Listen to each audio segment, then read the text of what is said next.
Hello, welcome to the Global News. First, the headlines.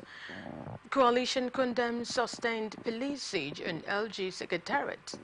Appeal Court upholds Governor Dewey's election. FG inaugurates CNG conversion.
FG to spend $21 million on meter installation.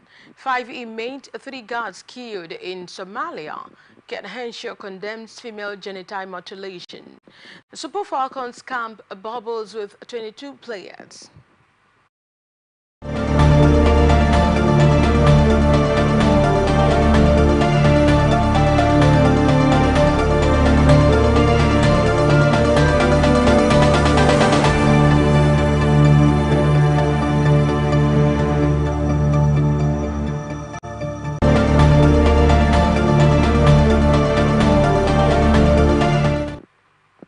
A very pleasant evening to you, and thank you for joining us on the major news on Atlantic Television News. My name is Angel. Welcome, Angelic Angel.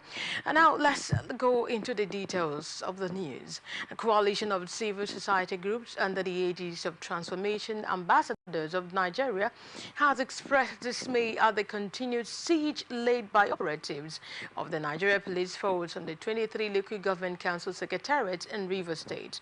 The coalition lamented that despite the High Court's declaration nullifying the tenure elongation of the outgone council chairman, the secretariat remained under siege. In a statement signed by its chairman, Dr. Julius Bernard, and was made available to newsmen in Port Harcourt on Saturday, the coalition stated that the action of the police is a gross violation of the rule of law and affront to democracy. Bernard lamented that the police, under the guise of maintaining law and order in the state, have continued to deny LG workers access to their offices. They called on the Inspector General of Police, Olukaya Day, to immediately withdraw policemen from the council secretariat and respect the judgment of the court, noting that the continued presence of the police at the council secretariat is a clear violation of the principle of separation of powers. In a remarkable display of unity and support, the entire community of Rumekri Kingdom came out in mass to demonstrate their unwavering solidarity for ENVK. The event, led by the CDC chairman, Emma Okas Wike, saw an impressive turnout, with members from all walks of life joining hands to affirm their allegiance. Notable leaders in attendance included Chief Prince Weli Wosu, Honorable Emeka Onowu, Wobo Collins Shuku, the PDP Ward Chairman, who is also the Minister's Ward Chairman, and Engineer Samuel Amadi, the Youth President of the Kingdom. Their presence further highlighted the cohesive spirit within the Rumekri community. The collective gesture not only showcases the unity of the people, but also serves as a testament to the enduring influence and visionary leadership of ENWK. The steadfast support of the community is a clear indication of their trust and confidence in ENWK's capacity to steer them towards greater heights. This significant gathering underscores the deep-rooted commitment and loyalty of the people of Rumokrekom towards the ideals and leadership exemplified by ENWK. This solidarity signals a promising path ahead for the people under his extreme guidance. The unity exhibited at this event is a powerful reminder of the strength that lies in togetherness, and Rumekri Kingdom is proud to stand firmly behind ENWK in all his endeavors. Court of Appeal sitting in Abuja has upheld the election of Governor Doye Diri, who was elected under the platform of the People's Democratic Party and the November 2023 governorship election in Bayelsa State. ATN recalls that the court had on Tuesday reserved judgment on the petition filed by the Labour Party and its governorship candidate Udem Webofa Diri, the verdict of the Bayelsa State Governorship Election Tribunal. In his judgment delivered on Saturday by a three-man panel, the appellate court held that the tribunal was right in dismissing the LP's petition for lacking in merit. The court said Eradiri and the LP failed to prove allegations of non-qualification and certificate forgery levied against Governor Diri and his deputy. It held that the issue of attachment of alleged forged documents to Form EC8 submitted to the Independent National Electoral Commission by the third respondent is a pre-election matter which should not have been brought to the tribunal. The panel, however, awarded the cost of 200,000 naira against the appellate in favor of each of the respondents in the appeal. 6 internet fraudsters have been convicted and sentenced to 6 months of imprisonment, each by the Federal High Court in Calabar, Cross River State. A statement posted in X.com by the Economic and Financial Crimes Commission on Saturday revealed that Justice Ijoma Ojukwu found the defendants guilty of charges including criminal impersonation, love scams, and identity theft. The convicts were identified as Chibo Udoka, also known as Zokoya, Andrik, Kelly Rose, Chima Tahari, John Inimfong Okpokpo, also known as Grace Boa, Emediong Ekerete Basi, also known as Siwe Ploka, Otugini Kachi Samuel, also known as Chris Hemsworth, Goodluck John Basi, Tom Jones, and Asogwa Ifebuche Lucas, also known as Daniela Crystal. All 6 defendants were said to have pleaded guilty to the charges, as the prosecution counsel Hamiz Mahmood argued for appropriate sentencing, while the defense counsels Udemetom, Innocent Ekeze, and Henry Efyong pleaded for leniency on the ground that they were first-time offenders. Justice Ojukwu was said to have sentenced Emediong Basi, Otu Samuel, Asogwa Lucas, and John Okpokpo to 6 months imprisonment on each of the 2 counts, with the sentences running concurrently, while Goodluck Basi and Chibo Mborogu received 6-month sentences each on 1 count. In addition to the jail term, the EFCC added that each convict was given the option of paying a 500,000 naira fine. They also forfeited any chairmanship candidate of the All Progressive Congress in Warri South, Pastor Kingsley or Motniho or Oshobo, on Saturday, said the party has boycotted the ongoing Delta State local government election in Warri. Oshobo spoke with newsmen in Warri. He said the election should be totally cancelled because of issues of the Delta State Independent Electoral Commission did not follow the laid down rules and regulations of the exercise. According to him, APC members demanded to see the result sheet for the election before DSEC officials can begin the exercise. Oshobo said to their greatest dismay that DSEC officials did not come with any result sheets. Oshobo expressed disappointment with the Delta State Independent Electoral Commission DSEC, which according to him is supposed to be non-partisan. Delta State Governor Sheriff Oborowori says the state has nothing to worry about following the recent Supreme Court judgment granting financial autonomy to local government areas. It said the judgment is in tune with what the state has been practicing, as the state government does not touch money belonging to the local government areas. Governor Oborowori said this while speaking with journalists after casting his vote in the Delta State local government elections on Saturday. The governor said the local government election in the state is free and fair, expressing confidence that the People's Democratic Party (PDP) will come out victorious in the election. The election is holding in 5,863 polling units and 500 wards across 25 local government areas in the state. ATN recalls that the Apex Court in the landmark judgment on Thursday declared that it is unconstitutional for state governors to hold onto funds meant for local government administrations. The Supreme Court also barred governors from dissolving democratically elected local government councils in the country. The court said doing so would amount to a breach of the 1999 Constitution. Workers under the aegis of Judiciary Staff Union of Nigeria in Anambra State have declared a strike action, a letter notifying the state government of their intention to commence the indefinite strike, which was made available to journalists on Saturday. In Awka said the action commences on Monday. The development is expected to cripple court activities and other judiciary matters in the state.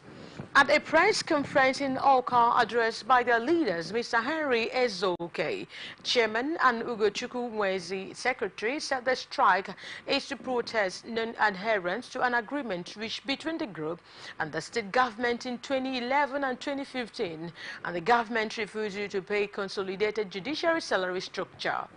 A letter of notice by the group to the stakeholders in the judiciary sector stated that the strike will last indefinitely until government meets the conditions. The letter, which was addressed to the assistant chief registrars, registrars in charge, and all staff of the Anambra State Judiciary Court for the withdrawal of services, the group stated that this was necessary following the expiration of a 21 days ultimatum issued to the state government by the union on the matter, which was ignored. The workers said that they have explored all possible avenues without luck and believe that downing tools is the only language government would understand. 38-year-old man Ebuka Ofoma from Osumeni community in Newi South local government area of Anambra State has been arrested for allegedly defiling a 3-year-old child in the community. Ofoma was arrested on Friday by the State Ministry of Women Affairs and Social Welfare in collaboration with the state police operatives following a tip-off by the whistleblower of his illicit acts. In a statement and video posted on Saturday by the media aide to the Commissioner for Women Affairs and Social Welfare, Chidima Ikanyongo, the suspect said he committed the act under the influence of alcohol. According to the statement, which interrogated the suspect, confessed to the crime, but claimed he consumed 8 bottles of beer on an occasion which got him intoxicated to have committed the act. He confessed to having inserted his two fingers into the victim's genitalia while claiming that he was not enjoying or feeling anything when he was defiling her. Reacting to the development, the commissioner vowed to get to the root of the matter and ensure justice is served as a deterrent to others. The suspect has been handed over to the police for further investigation and prosecution. Oyo State Governor Seyi Makinde has described the Supreme Court's judgment on local government autonomy as a distraction from the more pressing issues facing the country. Recall that the apex court in the landmark ruling delivered by the Justice Emmanuel Agim ruled that it is illegal and unconstitutional for governors to continue to receive the unseized funds allocated to LGAs in their states. The Supreme Court also barred governors from dissolving democratically elected local government councils and the country. The court said doing so would amount to a breach of the 1999 Constitution. In a video released on Saturday, Makinde highlighted the imperative to tackle In a video released on Saturday, Makinde emphasized the need to address the underlying problems of productivity, hunger and anger in Nigeria. He noted that the issue that we have is that we are not producing enough and that the nation is no longer productive. Ogun State Police Command said it has discovered the shallow graves of 71-year-old farmer Adekunle Ife Laja and Ogunyemi Femi, who were allegedly killed by suspected kidnappers in the Ijebu-Ibo area of Ogun State. This follows the arrest of two members of a 7-person criminal gang, Chukuma Bartholomew and Igwe Mande, who are believed to be responsible for the abductions and murders of the victims. The spokesperson for the commander, Omolola Odutola, informed newsmen on Saturday that the arrest occurred just 5 days after the anti-kidnapping squad killed two suspected kidnappers in a gunfight and rescued several victims, including Indian nationals. Regarding the exhumation of the deceased bodies, Odutola stated that the suspects, after confessing to the crime during interrogation, led the Commissioner of Police Abiodun Alemutu and the anti-kidnapping squad to the forest in Ijebu-Ibo.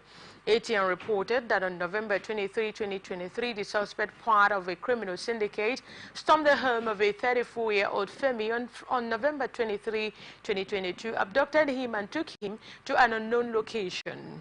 The gang allegedly made a video of Femi and sent it to his family to demand ransom. According to the police, the suspect killed the victim despite receiving the ransom from his family. Similarly, after abducting the deadly 71-year-old farmer at Oke Shopman in Ijebu-Ibo on December 31, 2023, the suspect reportedly recorded a video of the Septuagarian man and sent it to his family via WhatsApp, demanding a ransom for his release. According to the police, the farmer was killed and buried in one of the shallow graves despite the payment. Governor Caleb Mufwang of Plateau State on Saturday ordered the immediate closure of St. Academy Boots at Buju in just North local government area of the state. The governor also ordered the arrest of anti-Sanao miners mining around residential areas in the state. ATN recalls that on Friday yesterday, a two-story building collapsed in the aforementioned school, claiming the lives of over 20 people, among them students and teachers, while leaving several others with various degrees of injuries. The state police commander, through his public relations officer, DSP Alfred Alabo, had confirmed the death of 22 people and 132 rescued, among whom are receiving treatment in some tertiary health facilities in the state capital. Mufwang gave the order while visiting the scene of the incident. While commiserating with the families of the victims of the incident, the governor promised that the government will bear the cost of the treatment of those injured. Minister of Housing and Urban Development Ahmed Dan Giwa has directed an immediate and comprehensive investigation into the collapse of the St. Academy School building in Jos Plateau State, which occurred on Friday, July 12, 2024. The minister described the incident as unacceptable and totally unacceptable, and promised that anyone found culpable will face the full weight of the law. He noted this in a statement shared with journalists on Saturday in Abuja. The minister expresses condolences to the families of those who lost their lives and wished those in the hospital a speedy recovery. The minister noted that building collapse is preventable and that the ministry is committed to ensuring that building standards and regulations are enforced in the country. He highlighted the strong warnings issued to developers of ongoing projects and the control and monitoring mechanism set up by the ministry. The minister assured all that the probe would not go the same way as others in the past, where nobody was prosecuted for wrongdoing. He vowed that anyone found culpable would face the full weight of the law. A member representing Gasaka Kumi Sadwan, a federal constituency of Taraba State, David Abelfua, said he personally laid a petition in the House of Reps over alleged killings of some of his constituents by operatives of the National Park and a non-governmental organization, Africa Nature Investors. Speaking to journalists on Saturday, the lawmaker said he was forced to submit a petition on Thursday to the lower legislative chamber over killing of human beings in guise of protecting animals in the park.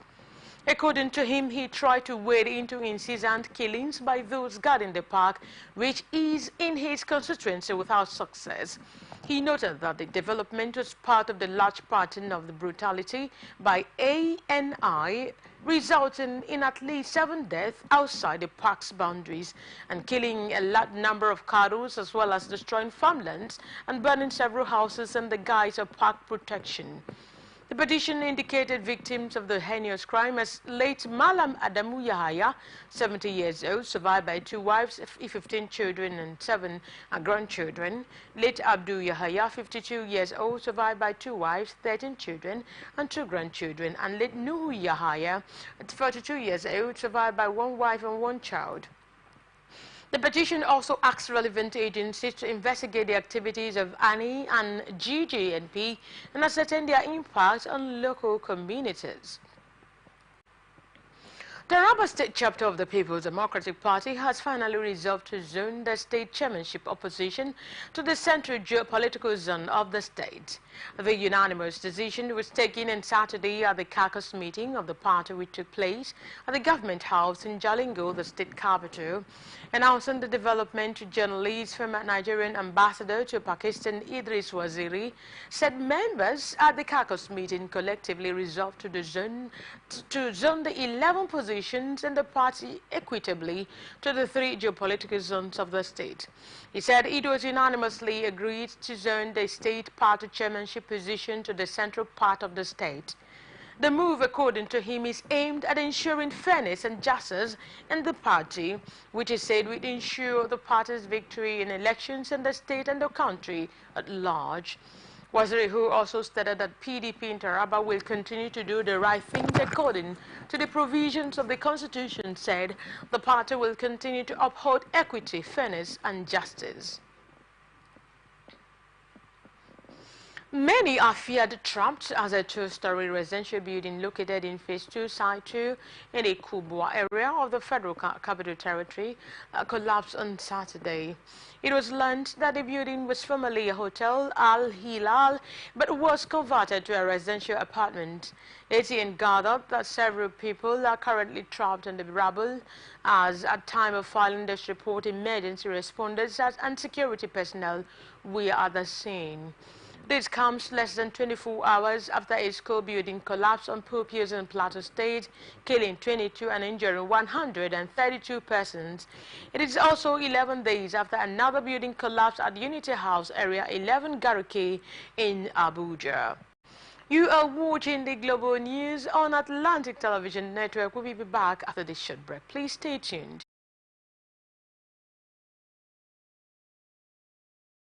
Corruption not in my country. I don't get a lot. Boy, they won't booga me small. They say, man, give them bribe. I say, nothing. Okay, now. We'll go block later. You remember that contract we will do that time now? They don't pay. But first, you see the house rent with the old since. We go first call caretaker, take the money, slap am. Beg, see, you know, say I get annual levy why they pay for club. Where me and boys they shark beer in our house, I go pay that one. You remember say me and tell you I go buy you motor. I go buy now. Okay, they pay you money now. We don't they beg caretaker? We would they beg landlord, old man, and they agree give us time. Money can't come now. You won't divert time. You said na corruption.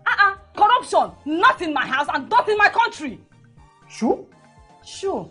Corruption not in my country. This message is brought to you by the Akinfade Foundation, the MacArthur Foundation, with broadcast support from Atlantic.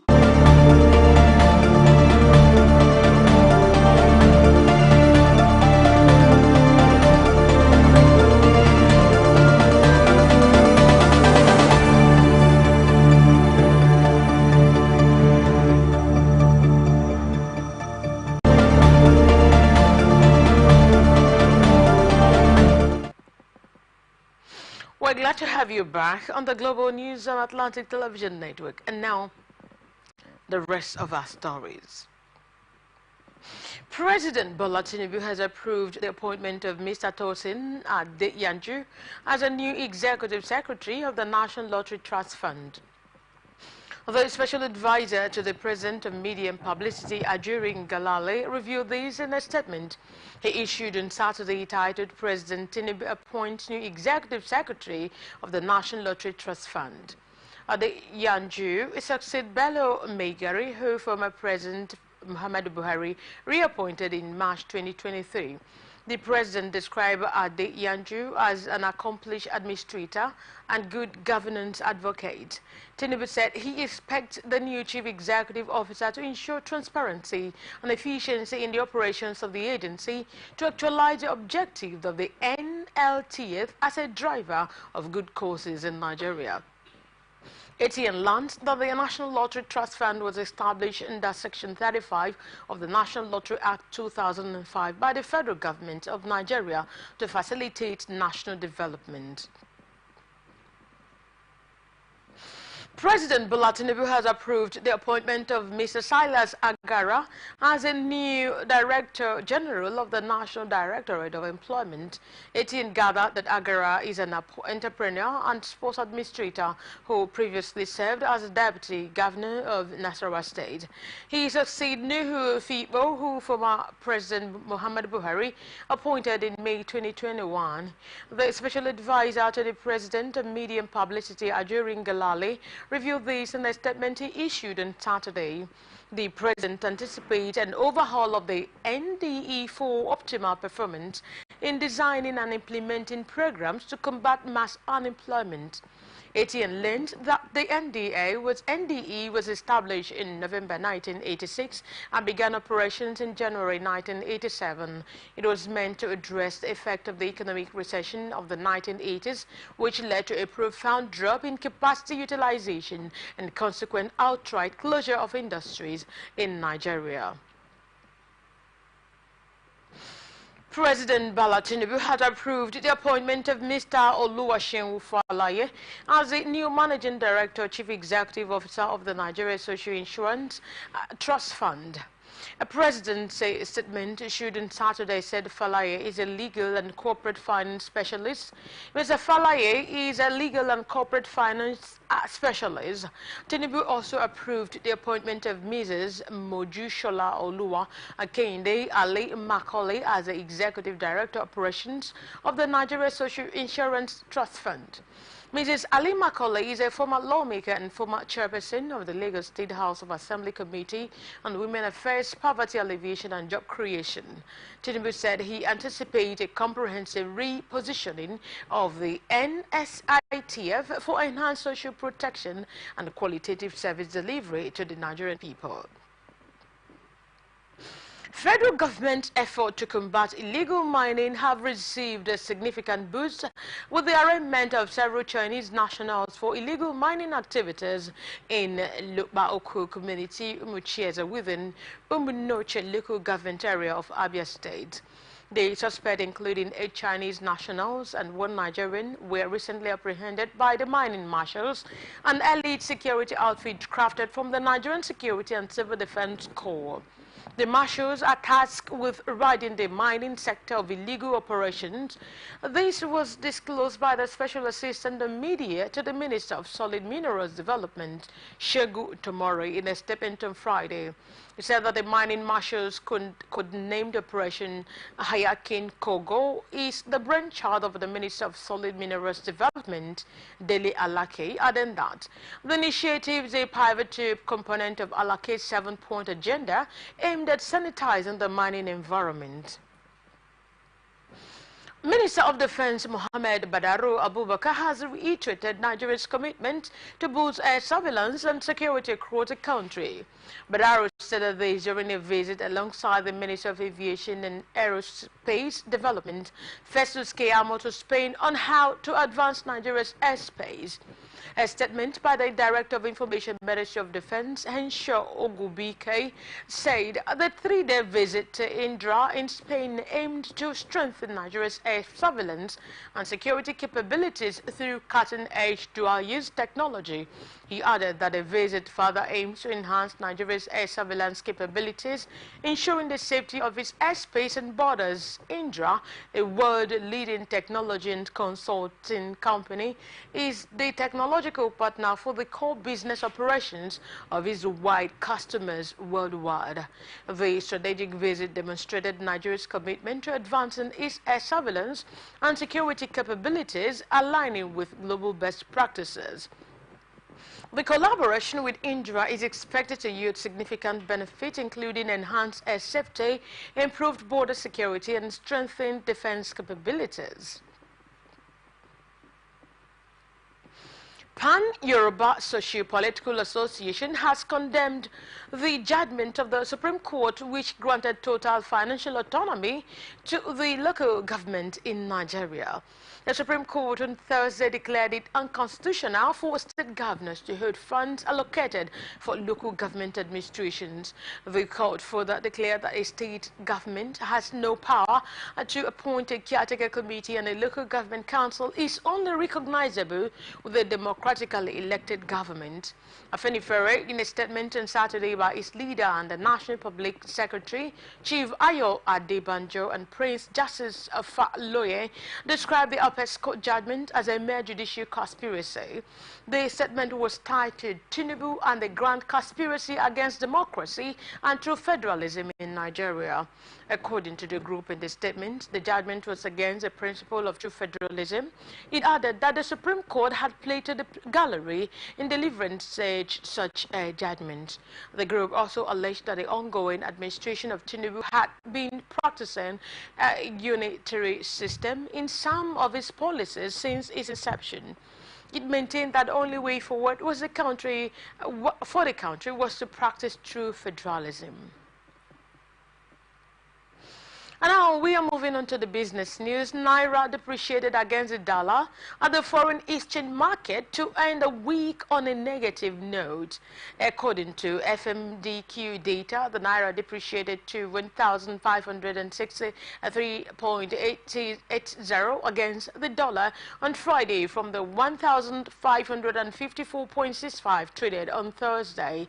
This represents 9.15 loss against the dollar at the foreign exchange market on Friday compared to 1,554.65 traded the previous day.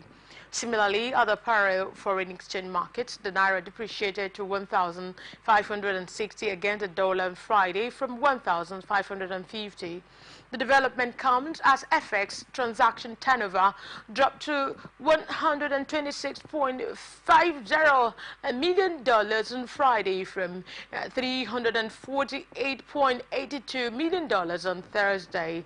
The depreciation of the naira against the dollar comes despite the recent sale of $122.67 million to 45 authorized dealers by the Central Bank of Nigeria. Federal Executive Council has approved a $21 million project to install meters at all 187 crude oil flow stations in the Niger Delta region. The Minister of Petroleum Resources, Hanneke Lubabari, announced this at a media briefing in Abuja, saying that the initiative aims to ensure accurate accounting of the country's crude oil production using digital platforms. Lubabari also mentioned the part of this digital strategy includes implementing a system to tackle all crude oil vessels from their point of origin in the Niger Delta to their final destinations worldwide. The minister stated that this project is meant to be completed in 6 months within 180 days. Lubabari also disclosed that another memo was approved by FEC for advanced cargo, which tracks when cargo is loaded at terminals all the way to the point of destination. He added that this will ensure cargo loading is monitored through digital technology until it is delivered at the final destination. ATN learned that the meter installation is to ensure accountability in oil production. Presidential Comprised Natural Gas Initiative has unveiled conversion centers in Abuja to help convert petrol and diesel-powered vehicles to the use of Mrs. Omolara Obileye, coordinator of business development and strategy of the initiative, who spoke during the exercise, said the initiative will reduce the independence of fuel. According to her, conversion has started for commercial vehicles. ATN gathered that the CNG conversion centers visited in Abuja include NEPCO Oil and Gas Station at Airport Road, Kia Motors at Otako, Major Gas Auto in Jahi, and the ABG CNG Kubwa. One of the CNG engineers, Mr. Joseph Smith, who spoke to newsmen, said the price of a litre of CNG was 230 at NIPCO oil and gas stations. Other than that, a driver will use CNG worth 3,000 naira to travel to Kaduna from Abuja.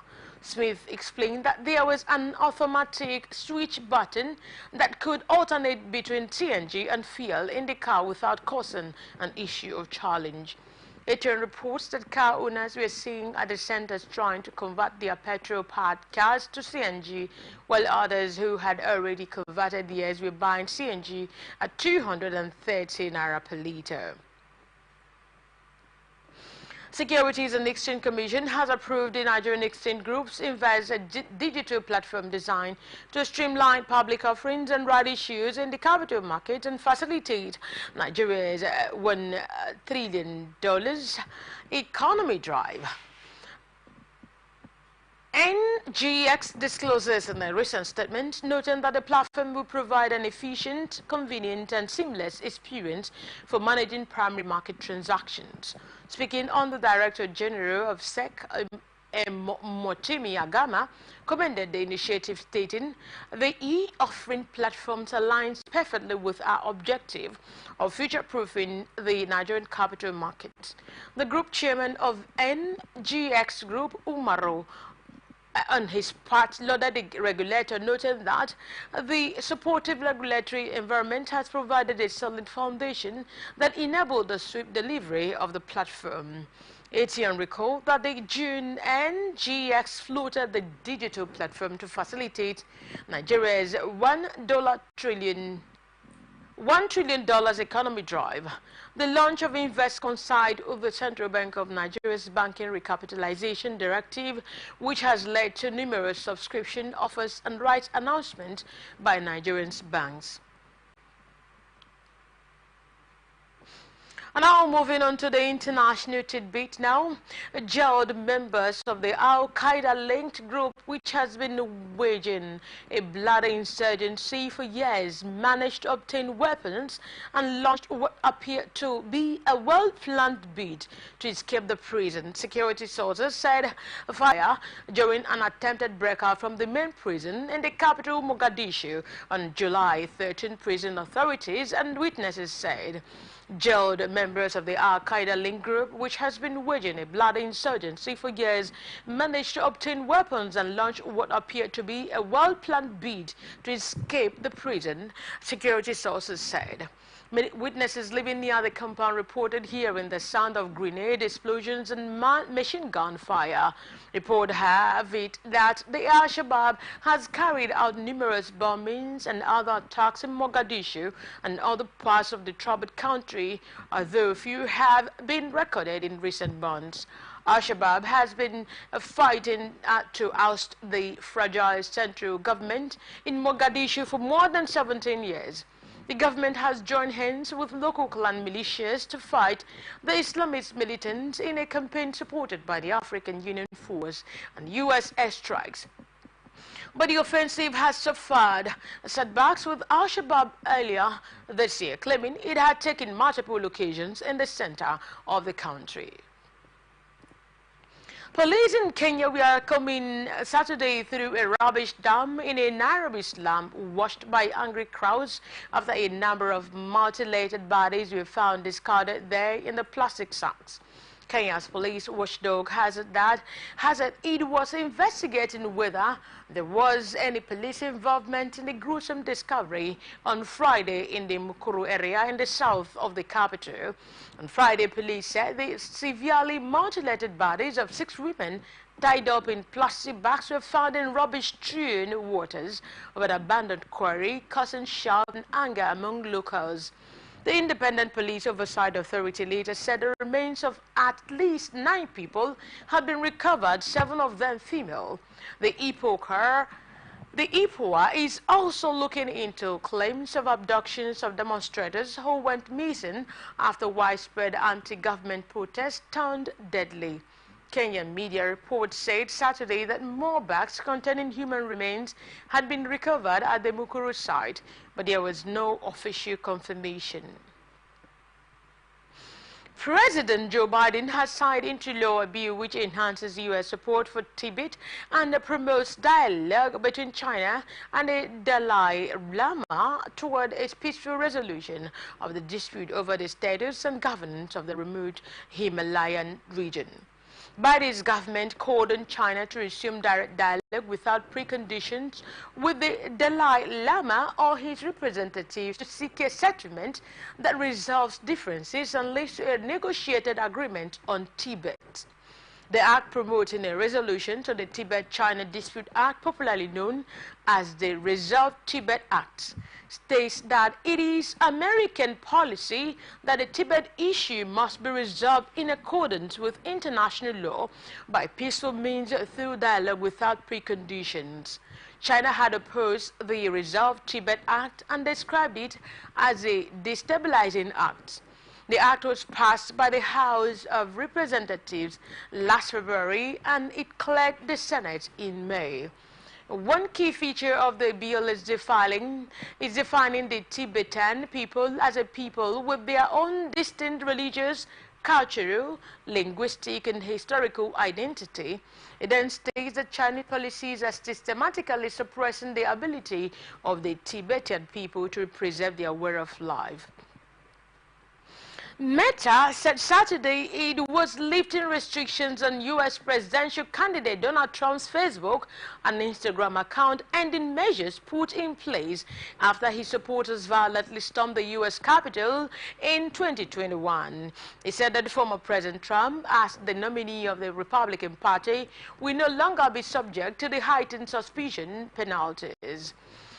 ATN gathered that Trump's Facebook and Instagram account were suspended indefinitely a day after his supporters attacked the U.S. Capitol on January 6, 2021, and it was determined that he had pressed people engaging in violence on social media. His account was reinstated in February 2023, but with a threat of penalties for future breaches. An additional restriction that Meta lifted on Saturday. It added that U.S. presidential candidates remain subject to the same community standard as all Facebook and Instagram users, including those policies designed to prevent hate speech and incitement to violence. Trump, the first former president to be convicted of a crime, was also banned from Twitter and YouTube. While those restrictions were later lifted last year, Trump now mainly communicates on his own social media platform, Truth Social. His Facebook profile, which has 34 million users, includes messages originally published on Truth Social, as well as invitations to rallies and videos from his campaign. And now the entertainment news. Controversial media personality Daddy Freeze has vehemently denied allegations of adultery with Benedicta Elechi, the wife of Paul Odekina, despite a court ruling ordering him to pay a fine of 5 million naira. Daddy Freeze maintained his innocence and insists that the allegations are false. He also expressed his willingness to send the money to those in need, but asserted that he will never pay for the fine. He further emphasized his innocence, stating that the issue happened 12 years ago. Daddy Freeze's denial comes after a high court in Port Harcourt, Rivers State, ordered him to pay the fine for committing adultery with Benedicta Elechi. The court ruling was upheld by the appeal court, dismissing Daddy Freeze's appeal. However, Daddy Freeze remains adamant about his innocence and refuses to accept the court's verdict. Association of Movie Practitioners on Saturday denied claims that suspected kidnapper Henry Odenibo, who was shot dead by police operatives in Lagos on July 4, was a registered member of the association. The president of the association, Ifeanyi Azodo, gave the disclaimer while speaking to journalists in Enugu. He said that the suspect was not connected to the association in any way. ATN recalled that the late Henry Odenibo, who was identified as a Nollywood actor and a movie producer, lost his life alongside 6 others who had planned to kidnap a businessman in Lagos. It was learned that police operatives acting on intelligence report ambushed the kidnappers, killing 7 of them, including Onuibo, while 2 members of the syndicate escaped. Reacting to the incident, Azodo said the checks of the association database show that the suspected kidnapper was never a member of the association. Other than that, people of questionable character were never admitted into the association. Nollywood actress Kate Henshaw has called for an end to female genital mutilation practice and urged perpetrators to stop the act. Henshaw, a United Nations Children's Fund champion, made the call in an interview with newsmen in Abuja on Saturday. ATN reports that if FGM is recognized internationally as right violation against girls and women, it involves altering or injuring the female genitalia for non-medical reasons. The World Health Organization indicated that about 230 million girls and women had undergone some form of FGM globally as at 2023, with about 68 million girls at risk of experiencing the same between 2015 and 2030. It noted that Nigeria has the 3rd highest burden of FGM and accounts for about 1/10 of the 230 million women and girls FGM survivors globally, placing the country the highest of FGM burden in Africa. The organization also said there is a worrying trend that more girls in Nigeria and in many parts of Africa are subjected to the practice at younger ages, many before their 5th birthday. Henshaw urged women who carry out the practice and others to desist from doing so and also become vanguards against it to protect the women folk.